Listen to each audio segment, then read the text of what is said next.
Hello दोस्तों, मैं प्रदीप सिंह एक बार फिर से आप लोगों का ट्रिपल पी नॉलेज चैनल में बहुत बहुत स्वागत करता हूं। दोस्तों आज हम बात करने वाले हैं कल की 2989 मूवी के तीसरे एपिसोड के बारे में। दोस्तों ये अंतिम एपिसोड होगा और अभी तक आपने पहला और दूसरा एपिसोड नहीं देखा है तो जाकर के देखिए, क्योंकि ये एपिसोड फिर आपको समझ में नहीं आने वाला है। क्योंकि पहले और दूसरे एपिसोड को तो आपने बहुत बहुत बहुत सारा प्यार दिया और सबने इस तीसरे एपिसोड की मांग की। दोस्तों ये एपिसोड कल की 2989 मूवी के दूसरे पार्ट का अंतिम एपिसोड होने वाला है और इसमें महाभारत से लेकर के कुछ ऐसी जानकारी आपको देने वाला हूं जो शायद ही भारत में कुछ लोगों को पता है। ये 100% है कि बहुत से लोग इस बात को नहीं जानते, जो आज इस वीडियो में बताऊंगा। और दोस्तों अभी तक आपने मेरा चैनल सब्सक्राइब नहीं किया तो प्लीज चैनल को सब्सक्राइब करिए, वीडियो को लाइक करिए और हाँ शेयर करना ना भूलें। तो आइए वीडियो शुरू करते हैं।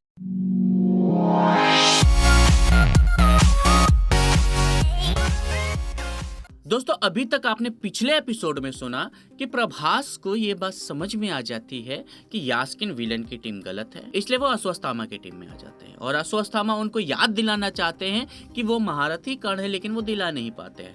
तब वो भगवान परशुराम को बुलाते हैं। भगवान परशुराम भी कहते हैं कि इसे तभी याद आएगा कि ये महारथी कर्ण है जब ये अपना कवच और कुंडल लेकर के आएगा। जब वो कर्ण अपना कवच कुंडल भी लाता है तब भी उनको उसकी याददाश्त नहीं आती है। तब वहीं पर यास्किन आ जाता है और कर्ण से धोखे से उसका कवच और कुंडल ले लेता है, जिससे कि और भी ज्यादा वो शक्तिशाली हो जाता है। तभी यास्किन को ये भी समझ में आता है कि वो ऐसे इन लोगों से फाइट नहीं कर सकता, चिरंजीवी से जीत नहीं सकता, इसलिए वो रावण को भी जिंदा करता है इन सभी लोगों से लड़ने के लिए। रावण जाता है, भगवान परशुराम जी से युद्ध करता है और भगवान परशुराम जी से हार जाता है और वहाँ से भाग जाता है। तभी जब भगवान परशुराम जी को ये समझ में आता है कि रावण को अगर हराना है तो जैसे भगवान श्री रामचंद्र जी ने रावण के भाई विभीषण की सहायता ली थी, हमें भी विभीषण की सहायता लेनी चाहिए।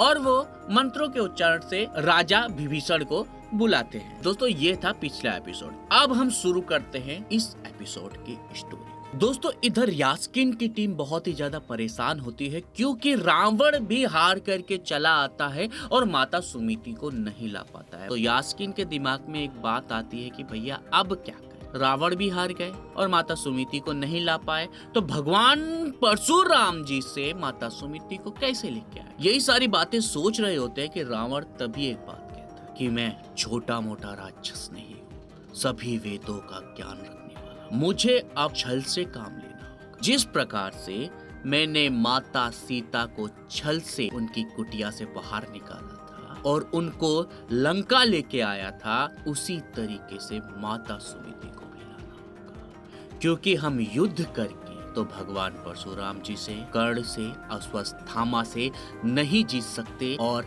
माता सुमिति को नहीं ला सकते। यास्किन ये बात सुनता है, बड़ा खुश हो जाता है और रावण की तरफ देखता है और स्माइल करके कहता है जैसा आपको अच्छा लगे करिए, बस किसी तरीके से मुझे माता सुमिति को ला करके दे दीजिए। रावण मुस्कुराता है और कहता है थोड़ा सब्र करिए, कुछ दिन बीतने दीजिए। जब उनको ये लगने लगेगा ना कि अब सारा माहौल ठंडा हो गया, यास्किन नहीं आने वाला, रावण नहीं आने वाला, माता सुमिति सुरक्षित है, तब उसी समय मैं जाऊंगा और माता सुमिति का हरण करके लेके आऊंगा। यास्किन खुश होता है, मुस्कुराता है और वहां से चला जाता है। दोस्तों इधर भगवान परशुराम जी अश्वत्थामा और कर्ण से कहते हैं कि मैं जा रहा हूँ कैलाश पर्वत, आप विभीषण जी के साथ वहाँ पर आइए और मैं माता सुमिति की रक्षा वहीं पर करूंगा और उनकी देखभाल भी वहीं पर करूंगा। इस बात को सुन करके कर्ण सोचने लगता है कि कैलाश पर्वत, वही कैलाश पर्वत ना जिस पर कोई चढ़ नहीं सकता। तो अश्वत्थामा जी कर्ण की तरफ देखते हैं और मुस्कुरा के कहते हैं हाँ वही कैलाश पर्वत, उस पे पापी लोग नहीं चढ़ सकते। भगवान परशुराम जी के लिए हमारे लिए कोई प्रॉब्लम नहीं है, हम आराम से कैलाश पर्वत पे जाकर के रह सकते हैं। तो कर्ण उनके साथ कैलाश पर्वत की यात्रा में निकल जाता है और भगवान परशुराम जी अंतर ध्यान होकर के माता सुमिति को लेकर के डायरेक्ट कैलाश पर्वत पे चले जाते हैं। दोस्तों जब अश्वत्थामा, विभीषण और कर्ण कैलाश पर्वत पे पहुंच जाएंगे तब भगवान परशुराम जी उनसे कहेंगे कि आप लोग यही द्वार पर माता सुमिति की रक्षा करिए, मैं कुछ ही दूर पर जाकर के तपस्या करूंगा। ये बात सुनकर के अश्वत्थामा और कर्ण माता सुमिति जिस घर में रहेंगी उस घर के बाहर पहरा देने लगेंगे। दोस्तों धीरे धीरे समय बीतेगा, रावण इधर बहुत ही छल करेगा, बहुत सारे राक्षसों को भेजेगा माता सुमिति को लेने के लिए, लेकिन कोई भी माता सुमिति को नहीं लेके आ पाएगा। कर्ण और अश्वत्थामा दोनों अकेले ही इतना भारी पड़ेंगे कि उनके सारे राक्षसों को मार गिरा देंगे। रावण इधर बहुत ही ज्यादा निराश हो जाएगा और धीरे धीरे समय आगे बढ़ने लगेगा और एक समय ऐसा आएगा कि माता सुमिति के कोख से भगवान कल्कि का जन्म होगा। और जैसे ही भगवान कल्कि का जन्म होगा, उधर तपस्या कर रहे भगवान परशुराम जी की आंखें खुलेंगी और वो खुशी से भागते हुए जहां माता सुमिति होंगी उस तरफ आएंगे और भगवान कल्कि को देख करके बहुत ही ज्यादा खुश हो जाएंगे। धीरे धीरे भगवान कल्कि थोड़ा बड़े होंगे और भगवान परशुराम उनको धनुष विद्या की शिक्षा देना स्टार्ट कर देंगे। इधर कर्ण और अश्वत्थामा जी भी मिलकर के कल्कि को दुनियादारी के बारे में बताएंगे और शिक्षा देंगे।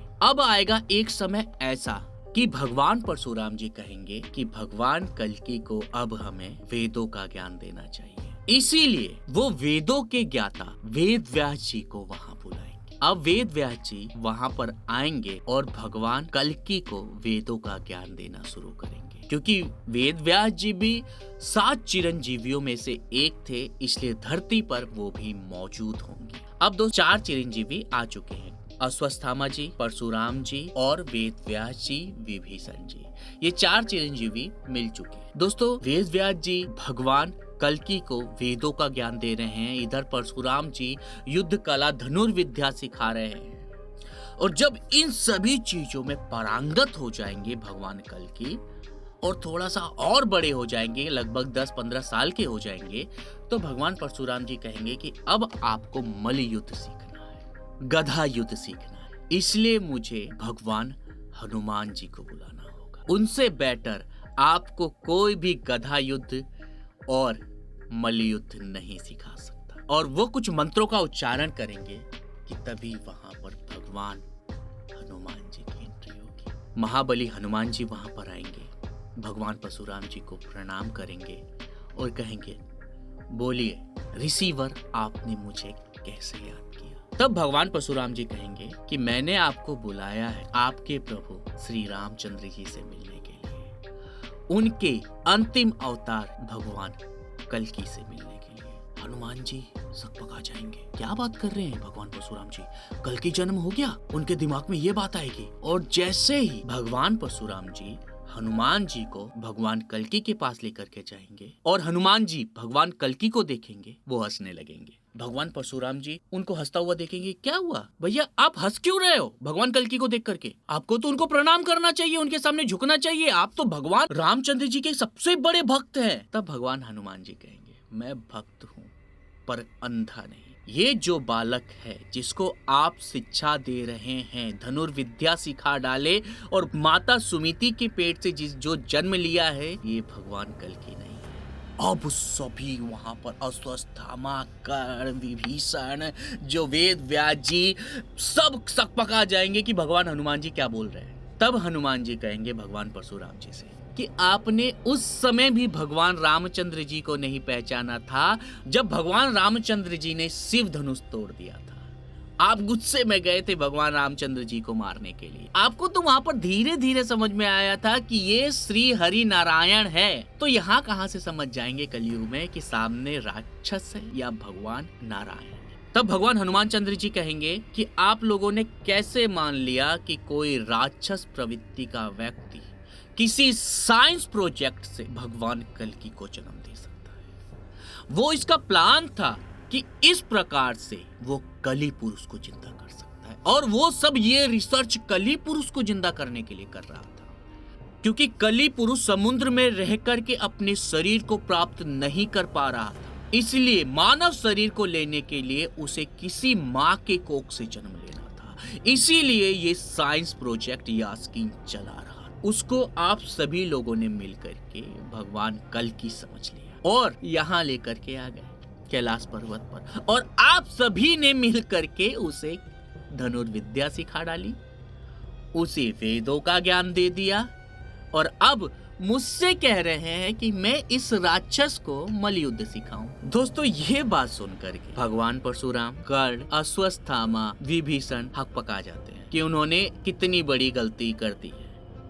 तब भगवान हनुमान जी कहते हैं, ठीक है, गलती कर दी है आप लोगों ने, कोई बात नहीं है, आप इस गलती को सुधारिए, मैं यहाँ से चलता हूँ। और हनुमान जी वहां से गायब हो जाते हैं। जैसे ही हनुमान जी वहां से गायब होते हैं, वहां पर रावण और यास्किन हंसता हुआ आता है। तब यास्किन कहता है कि छल कलयुग की एक निशानी थी, और भगवान परशुराम जी से अगर धनुर्विद्या की वो सारी शिक्षा अगर कली पुरुष ने ले ली है, तो वो दुनिया का सबसे बड़ा धनुर्धर बन चुका है। अब उसको कोई भी हरा नहीं सकता। तो वो बालक भी हंसता हुआ, जो अभी 10-12 साल का है, हंसता हुआ यास्किन और रावण की तरफ आएगा और उन्हें युद्ध के लिए ललकारेगा। दोस्तों, युद्ध आरंभ होगा परशुराम जी कर्ण विभीषण से। कली पुरुष इतना ज्यादा शक्तिशाली होगा कि उन्हें आराम से हरा देगा। अब तो धनुर्विद्या की भी शक्ति आ गई, ब्रह्मास्त्र, पशुपतास्त्र, क्या क्या कौन कौन से अस्त्र नहीं देती है। लेकिन अब एक टाइम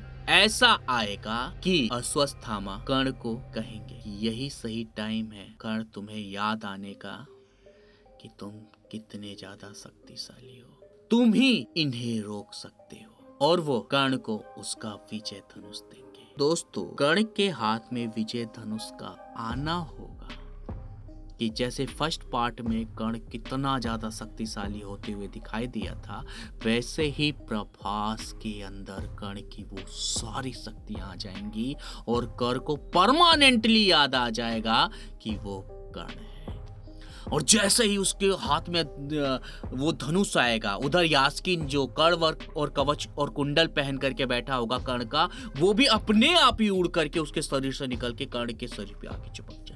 अब कर्ण के पास होगा विजय धनुष, कवच और कुंडल, और कर्ण के पास अभी वो सारी शक्तियां होंगी जो श्वेतजा के टाइम पर थी।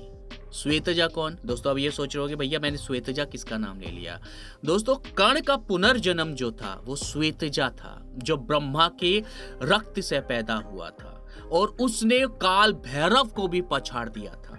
वही श्वेतजा की पूरी ताकत कर्ण के अंदर आएगी। और अब इधर जो यास्किन होगा, रावण होगा और कली पुरुष होगा, जब कर्ण को फुल फॉर्म में आकर के देखेंगे तो रावण कहेगा भैया मेरे पास तो कोई दिव्य धनुष है नहीं। यास्किन से बोलेगा आप समझ लीजिए, आपके पास गांडीव है और सामने जो बंदा है उसके पास विजय धनुष है, और गांडीव और विजय धनुष का युद्ध हो तो रावण की क्या जरूरत है। मैं काम करता हूँ, मैं कली पुरुष को लेकर के यहाँ से निकलता हूँ, आप दोनों युद्ध कर लीजिए। अब वो कली पुरुष को रावण लेकर के गायब हो जाएगा। इधर यास्किन और कर्ण का युद्ध होगा। दोस्तों, बहुत ही खतरनाक युद्ध होगा, लेकिन कर्ण अपने विजय धनुष से गांडीव धनुष के तारों को काटने शुरू करेंगे, क्योंकि महाभारत में भी जब कर्ण के हाथ में विजय धनुष था तो गांडीव के तारों को उन्होंने काटा था।